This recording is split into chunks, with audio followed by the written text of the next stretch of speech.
Ms. June, I appreciate you being here this morning. You're here for Relay for Life, to be asked some questions, being interviewed for Relay for Life. Did you have a family history of cancer? Yes, we did. My daddy's only sister died of cancer, and we don't know how his family died, but they all died young in life. His father before he was 16, and his mother when he was very young. I had aunts and uncles on my mama's side who died with cancer. Some of them were blood and some of them were by marriage. Did you do any early screening because of your family history of cancer? I was always afraid of it, and then in 1981 when I was working in Florida, a friend of mine was there and I went to a doctor and got screened at a very early stage in my cancer, and that was the first time. And tell us about your experience with cancer. Well, the first thing is I had this screening and the doctor didn't tell me why, but he said when I got back to my duty station that I needed to make sure I went to a doctor. And at that time I was stationed in Dallas, Texas, and lived in Bedford, Texas.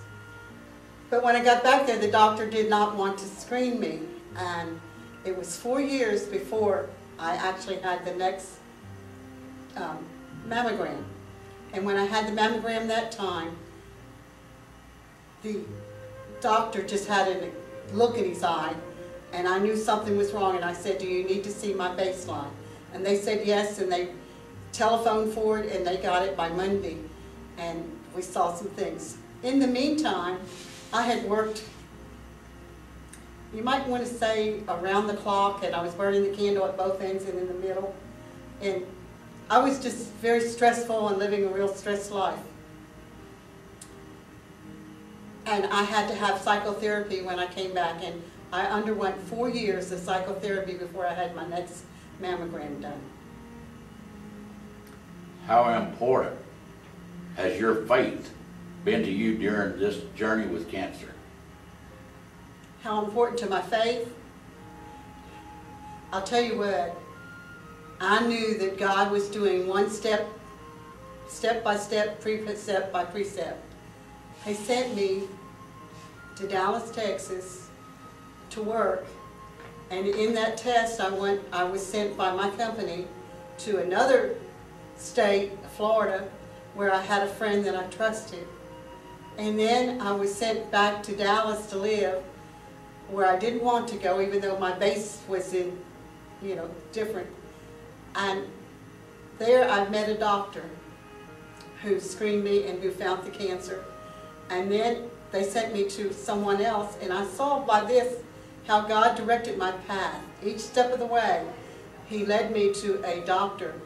And when we were living in Memphis, Tennessee, my daughter had found a prayer partner, and this prayer partner was the pathologist.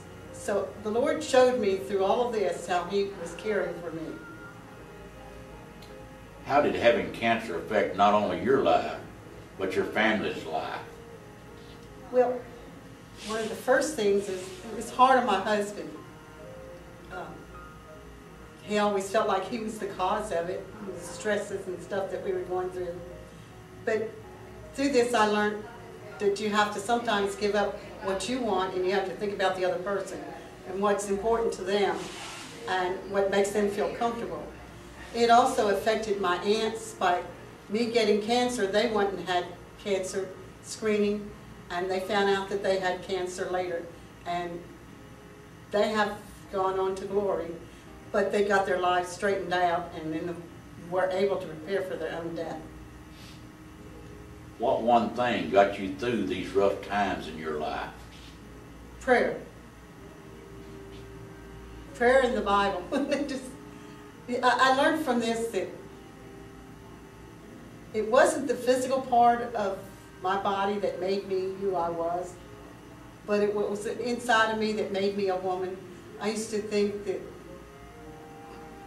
my boobs is what made me a woman, and then I learned from this that it was something far richer and far better than that.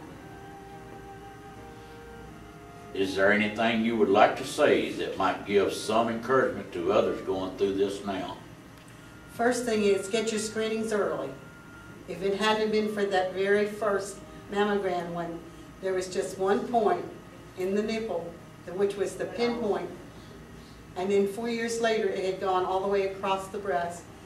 So the early screening is important because they can see the rapid growth. Don't procrastinate.